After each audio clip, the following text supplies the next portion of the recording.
Dieu remplira l'empire et avec les manifestations de ses actes, et il fera que tout sur la terre se prosterne sous son pouvoir, mettant ainsi en œuvre son plan pour l'unité globale et concrétisant ce souhait qui est le sien, afin que l'humanité ne vagabonde plus à la surface de la terre, mais trouve bientôt une destination qui lui convienne. Dieu tient compte du genre humain à tous égards, faisant en sorte que toute l'humanité en vienne sous peu à vivre sur une terre de paix et de bonheur, afin que les jours de leur vie ne soient plus désolés, et afin que son plan ne soit pas réduit à néant sur la terre. Fait de l'existence de l'homme, Dieu bâtira son royaume sur la terre, car une partie de la manifestation de sa gloire est sur la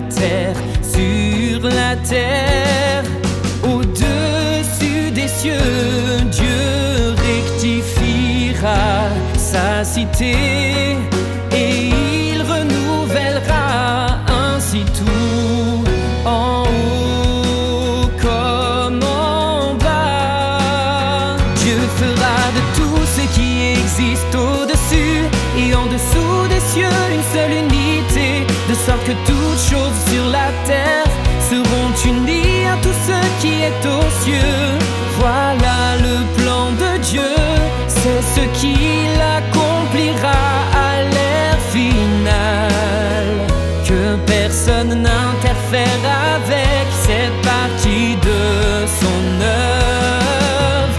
Dieu fera en sorte que les êtres humains dans tout l'univers capitulent devant son trône, qu'ils soient répartis en différentes catégories en raison de son jugement, qu'ils soient classés selon ces catégories, et de plus qu'ils soient rangés dans leur famille, de sorte que l'humanité tout entière cessera de se rebeller contre lui, se retrouvant plutôt dans un arrangement soigné et ordonné selon les catégories que Dieu a nommées,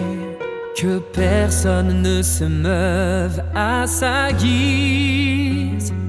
Dans l'univers entier et au-dessus de lui, Dieu a réalisé une nouvelle œuvre. Tous les êtres humains dans l'univers sont abasourdis et stupéfiés par son apparition soudaine, leur horizon grandement élargi par son apparition au grand jour. N'en est-il pas ainsi?